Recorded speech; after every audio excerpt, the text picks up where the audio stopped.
Voilà, fidèles téléspectateurs d'Espoir Télévision, bonjour, bonsoir, ça dépend de l'heure où vous allez suivre votre émission, les églises et les pasteurs. Une émission que vous présente votre serviteur, Moulindoa Newton Jefté. Une émission qui consiste à réveiller encore les chrétiens, à réveiller les églises, sur toute chose, sur toute pratique qui se passe dans nos églises, pour essayer de nous mettre à l'abri, essayer de mettre les chrétiens à l'abri au fait de toutes ces mauvaises pratiques, quoi.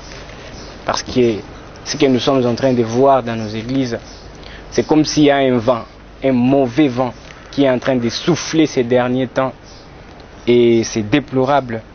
Nous devons insister sur ça, nous devons parler de ça, parce que ça détruit au fait. L'église se perd, l'église devient déboussolée.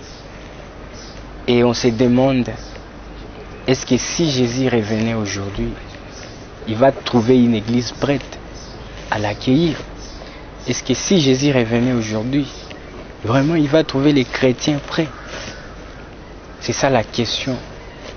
C'est sur cette question-là que nous sommes en train de tourner autour pendant toute notre émission, les églises et les pasteurs, sur les comportements des hommes de Dieu, les comportements des chrétiens, les jeunes chrétiens, filles, garçons, les papas chrétiens, les mamans chrétiennes. Donc, nous allons essayer de toucher un peu partout, sur tous les coins, dans nos églises. Et voilà, aujourd'hui nous serons en train de parler sur un thème intitulé les conséquences et les bénédictions de la fornication. Quelqu'un va se demander, mais la fornication aussi peut bénir, on peut être béni au travers de la fornication. On va essayer de voir dans notre émission si réellement c'est une bonne bénédiction. Parce que la bénédiction, ça doit toujours être bonne. Et il y a une bénédiction quand tu as été fidèle dans quelque chose, parce que les fidèles sont toujours bénis. Dieu bénit quelqu'un qui a été fidèle. Donc quand tu es fidèle dans les biens, dans les bonnes choses, attends-toi à des bonnes bénédictions. Et quand tu es fidèle dans les mal, comme dans la fornication, alors tu dois t'attendre également aux bénédictions et aux conséquences de la fornication. Avant de continuer notre émission d'aujourd'hui, je vais saluer la personne qui est derrière la caméra, la personne humble, l'homme qui fait à ce que vous êtes en train de nous capter chez vous, devant vos postes téléviseurs. Il s'appelle Fils Mbaki. Je salue Fiston Mbaki, derrière la caméra. C'est lui qui nous assure la mise en onde. Et sans plus tarder, nous aurons à passer dans certains points, nous aurons à développer sur certains points avec notre thème, les conséquences et les bénédictions de la fornication. Moi-même, quand j'étais en train de préparer ce thème, je me demandais, les bénédictions de la fornication. Comment est-ce que vous allez appréhender ça? Vous allez saisir ça comment dans vos oreilles? Mais vous devez savoir que chaque travail a son salaire. L'ouvrier mérite son salaire. Quand tu fais la fornication, attends-toi au salaire de la fornication. Quand tu fais la débauche, attends-toi au salaire de la débauche. Et quand tu travailles à l'entreprise, attends-toi au salaire, à ton salaire en tant que travailleur. Et voilà, nous allons développer sur les différents points qui arrivent, ou les différentes conséquences qui arrivent après une fornication. Nous aurons à voir la manque de mariage qui arrive, manque de travail, manque de bénédiction, maladie sexuellement transmissible, manque d'enfants, et beaucoup d'autres conséquences qui peuvent arriver lorsque vous vous adonnez à la fornication, lorsque vous vous adonnez à la sexualité hors mariage. Parce que nous sommes en train de définir la fornication comme tout acte sexuel, tout rapport sexuel hors les mariages. Est-ce que Dieu est pour la fornication? Il n'est pas pour ça. Et comme il n'est pas pour, comme il ne favorise pas la fornication, donc c'est un péché. Donc c'est mauvais de demeurer dans la fornication. Et voilà, nous allons parler du manque de mariage. Quand nous évoluons dans la fornication en tant que jeunes chrétiens, quand nous nous adonnons à la fornication, bien sûr que c'est un plaisir charnel. Tu vas penser après l'acte que tu es satisfait. Tu vas penser après l'acte que c'est bien, tu t'es relaxé, quoi, tu t'es détendu. Mais il y a des conséquences après que tu ne sauras pas supporter. Jeunes chrétiens, parce que nous sommes dans les églises et les pasteurs. Et quand on parle des églises et des pasteurs, on voit les chrétiens. On voit les chrétiens. Et nous sommes en train d'insister aujourd'hui sur les jeunes chrétiens. Bon, pas seulement sur les jeunes chrétiens, mais aussi nous allons essayer un peu de survoler sur les papas chrétiens, les mamans chrétiens qui ont eu à développer cette vie de la fornication et quelles sont les conséquences qu'ils ont eu à rencontrer après. Quelles sont les conséquences qu'ils ont eu à rencontrer après ces actes. Et partant d'abord avec les jeunes, je vais commencer par dire que la fornication n'est pas bonne. Le fait de pratiquer le sexe, de consommer le sexe, l'acte sacré, l'acte sexuel avant le mariage, ce n'est pas bon, ce n'est pas encourageant. Nous décourageons cet acte.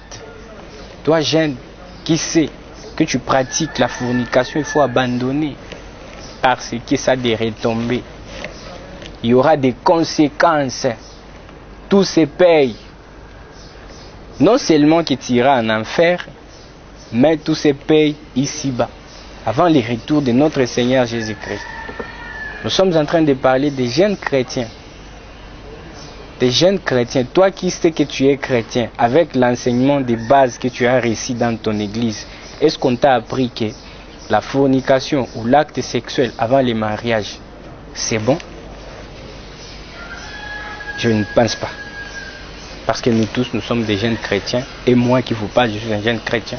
Et ça, on ne m'a pas appris, ni dans ma famille, ni dans mon église.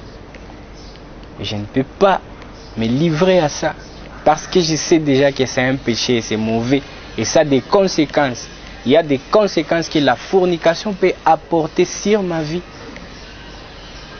Peut-être tu ne savais pas. Peut-être tu pratiquais par ignorance. Peut-être dans ton église, on vous apprend que la bénédiction et le voyage, ce n'est pas mauvais.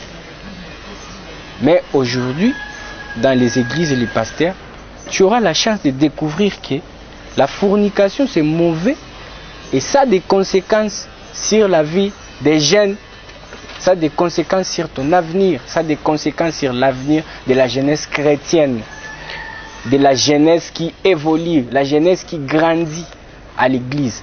Ça a des conséquences même sur l'église à venir, parce que la jeunesse, c'est l'avenir d'une nation. La jeunesse, c'est l'avenir d'une église. La jeunesse, c'est l'avenir des familles. Et voilà, regarde, quand toute une génération là, quand toute la jeunesse s'adonne, se livre à la fornication, quelle sera la suite? Qu'est-ce que nous allons enseigner à nos enfants là devant?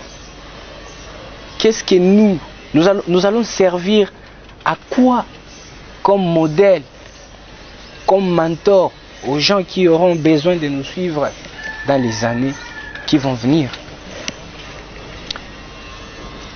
Parmi les conséquences liées à la fornication, nous avons la manque des mariages. Ne t'inquiète pas, toi jeune qui te livre trop à la fornication, tu penses que c'est une joie, c'est un plaisir. Et je vois dans d'autres pays, on commence à prendre ça comme du sport. Donc, ça devient un truc qui n'est pas tabou, qui ne dérange pas.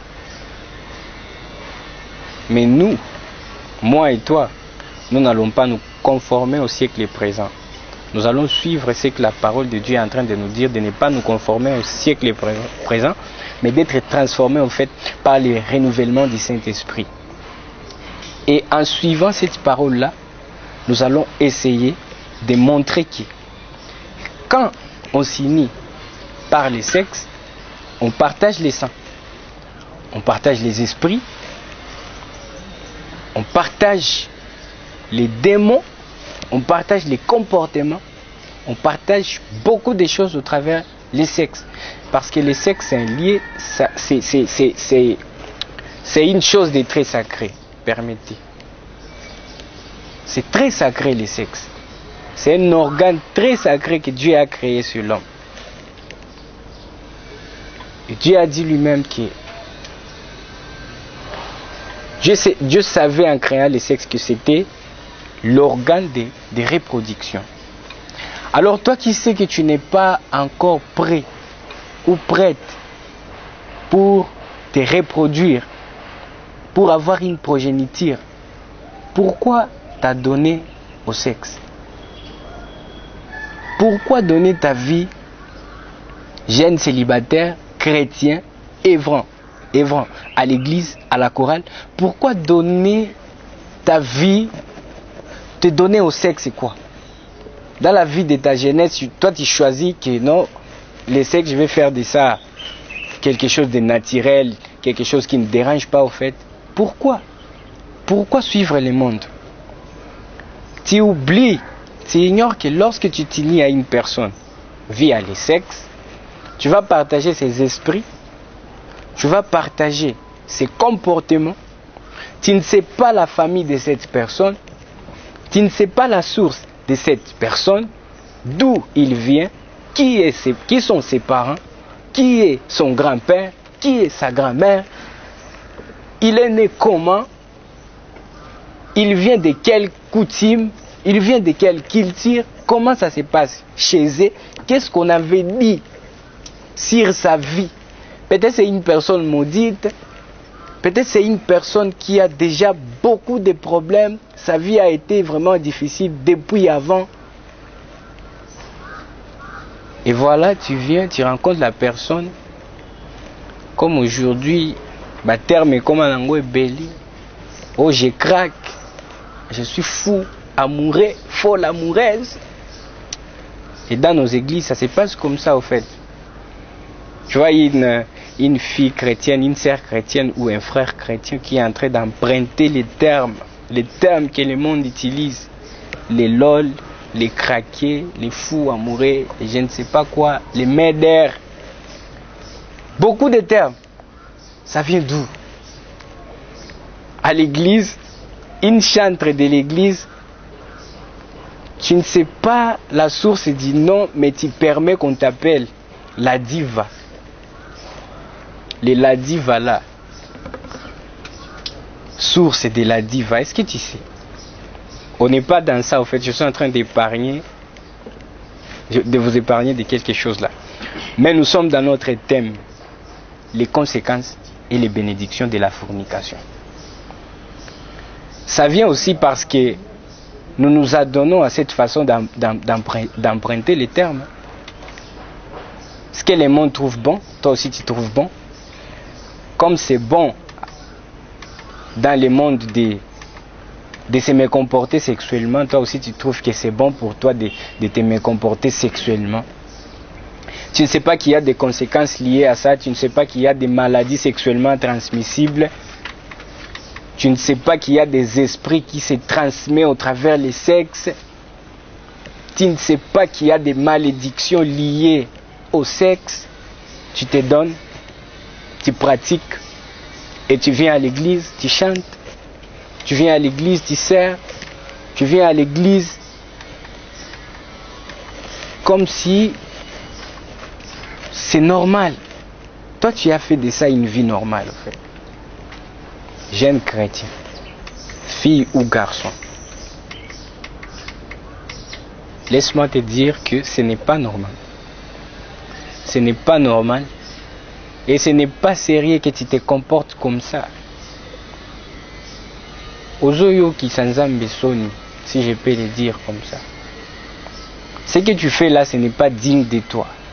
Et ce n'est pas digne d'un enfant de Dieu.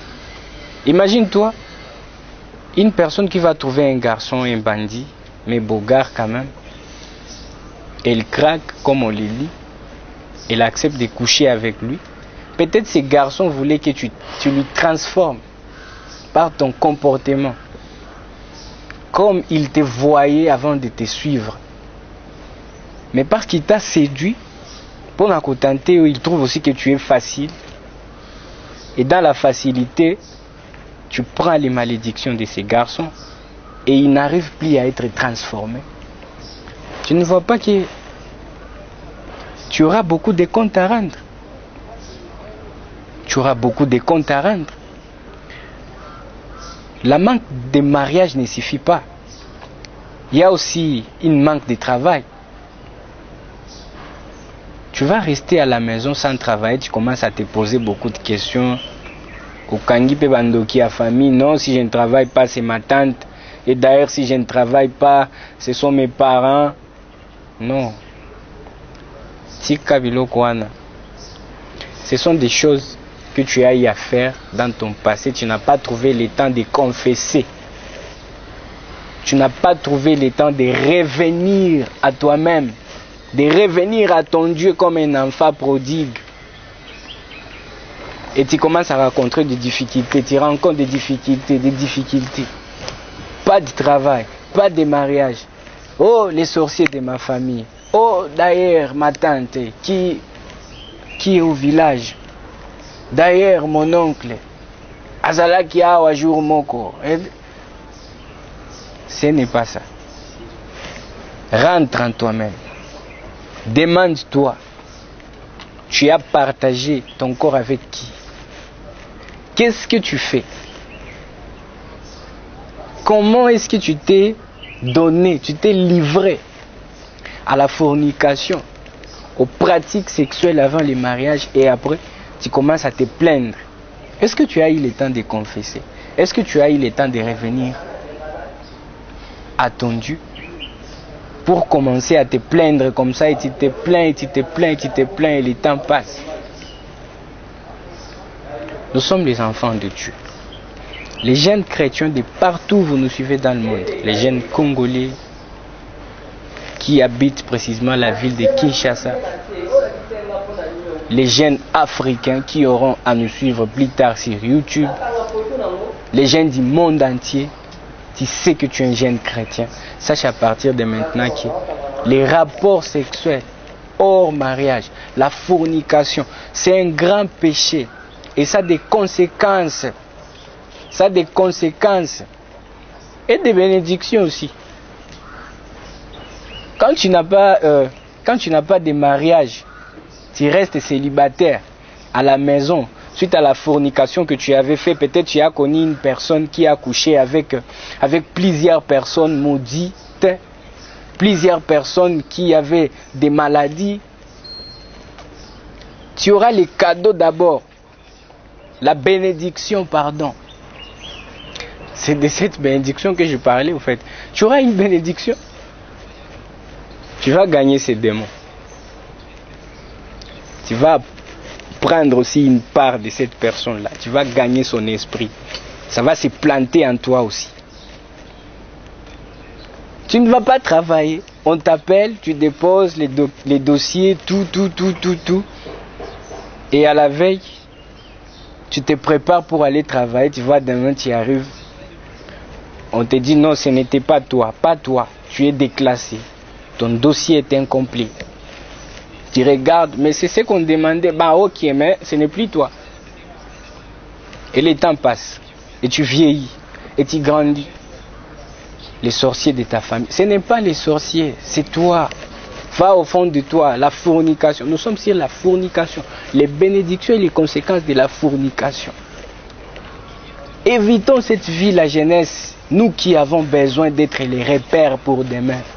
Nous qui avons besoin d'être les influenceurs de demain.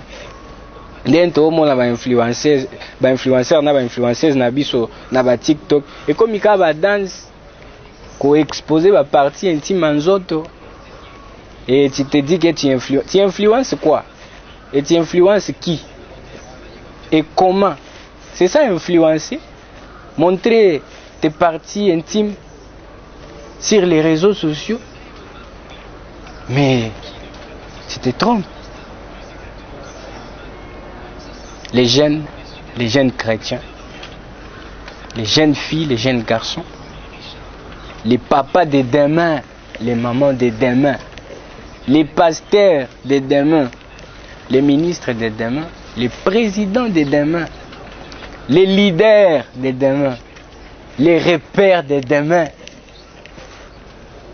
Je suis là, votre frère Jephté, pour vous dire, pour nous dire, nous, que c'est mauvais et nous devons arrêter. Nous sommes appelés à arrêter la fornication.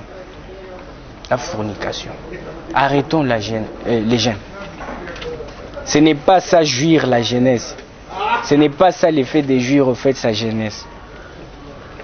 Tu te contentes de manquer les mariages, de manquer le travail, de manquer les bénédictions. Beaucoup de bénédictions que tu aurais à avoir dans la vie, tu rates ça comme ça.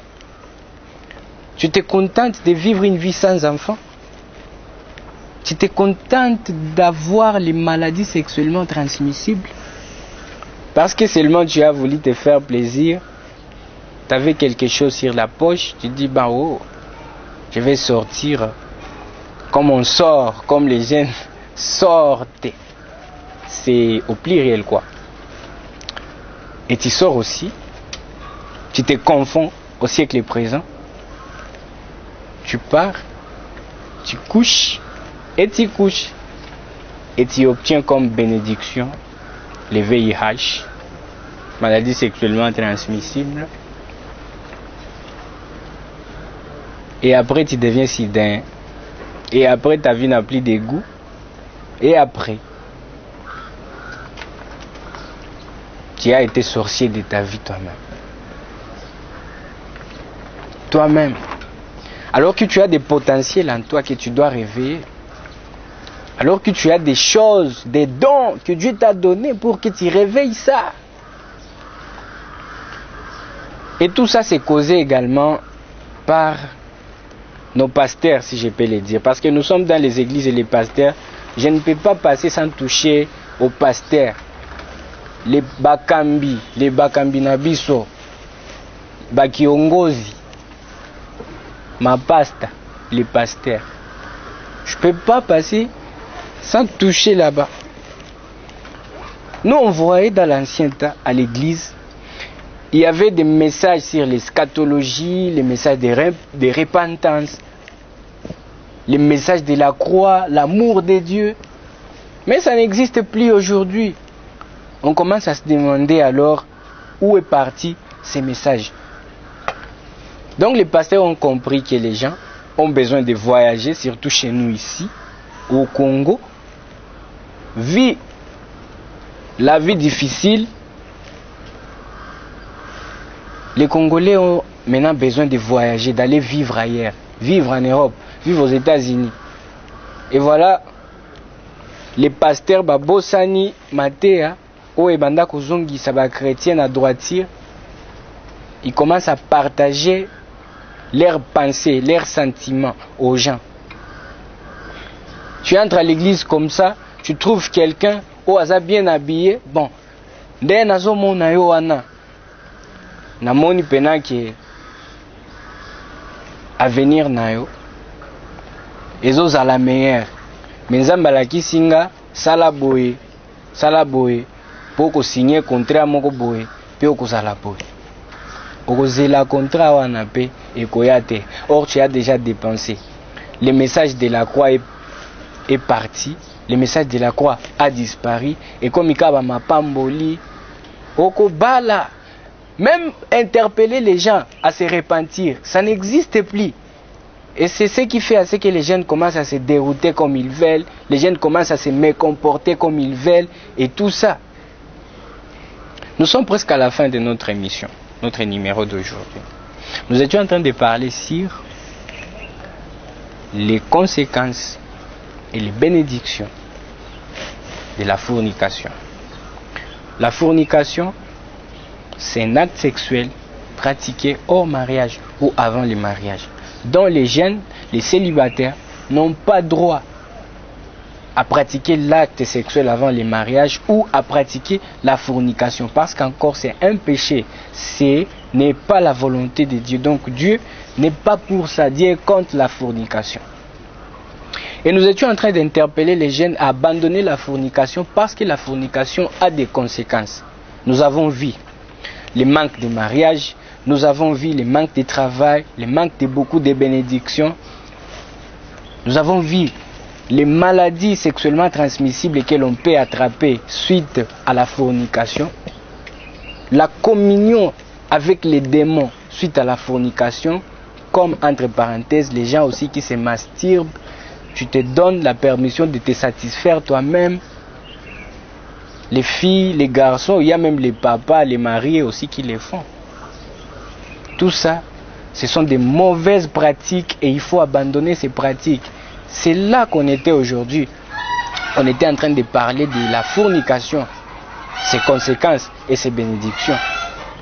Parlant des bénédictions de la fornication, ce ne sont pas des bonnes bénédictions. Qu'on ne vous trompe pas, oh, si j'ai fait de la fornication, je serai béni, comme on a parlé des bénédictions de la fornication et conséquences de la fornication. Au contraire, ce sont les malédictions, pas les bénédictions, les malédictions. C'était juste une figure de style pour bien s'adresser à notre communauté, à notre jeunesse, pour que la jeunesse sache au fait que chaque travail mérite son salaire. Si tu t'adonnes à la fornication, tu mérites la malédiction. Si tu t'adonnes à la fornication, tu mérites la punition de Dieu. Tu seras puni par Dieu parce que tu t'es donné. Tu as laissé ta vie, tu as mis ta vie en danger toi-même. Et nous sommes en train d'interpeller encore et encore la jeunesse chrétienne d'abandonner. Et ne pas entrer dans chaque église. Oh, tu attends la musique, les tambours, tu entres. Tu vas te dérouter toi-même. Lis la Bible, prie que Dieu t'oriente, que le Saint-Esprit t'oriente. Parce que dans l'église à Mikolo, on ne sait plus faire confiance à qui et laisser qui. Donc maintenant là, il faut faire confiance qu'à Dieu et sa parole. Parce que la Bible est en train de déclarer que au temps de la fin, il y aura plusieurs prophètes. Plusieurs viendront au nom de Jésus-Christ, mais Dieu ne les reconnaîtront pas. Et c'est ce que nous sommes en train de voir. Les pasteurs, les prophètes qui tolèrent la fornication dans les églises. Il y a même des pasteurs qui sont en train de coucher avec les femmes, les mamans d'autrui, les femmes mariées. Un pasteur a dit à moi si abatuke non, ta bénédiction est dans moi, il faut na koti sa yo bénédiction. À côté si moi ça va trouver bénédiction. Une maman pasteur qui va trouver un jeune garçon à l'église, jeune yabatu célibataire, a dit que nengozo zo musala te. Musala na yo na kati nanga, il faut kota pozwa musala na kati nanga ponga na zamba pakola kinga mafuta. Mais ça c'est bizarre. C'est qu'on va dans nos églises, au fait, ça fait pleurer. Voilà, nous sommes à la fin. Votre émission, les églises et les pasteurs, c'est une bonne émission. C'est une émission qui touche à beaucoup de réalités dans nos églises et qui aide également les chrétiens à changer, les pasteurs à changer leur mentalité, qui révèle quelques vérités pour que les chrétiens puissent marcher dans la vérité, dans la crainte de l'Éternel, comme la Bible dit que la crainte de l'Éternel, c'est le commencement de la sagesse. Voilà, nous sommes à la fin. Je suis en train de remercier notre équipe technique. Je remercie notre DG, Patrick Feni. Je vous remercie, chers fidèles téléspectateurs, vous qui nous suivez depuis le début de notre émission et jusqu'ici où nous sommes à la fin de notre émission. C'est votre émission, les églises et les pasteurs. Suivez votre émission. Il y aura des rediffusions et que Dieu vous bénisse. Portez-vous bien. On se revoit à la prochaine. Je vous aime beaucoup.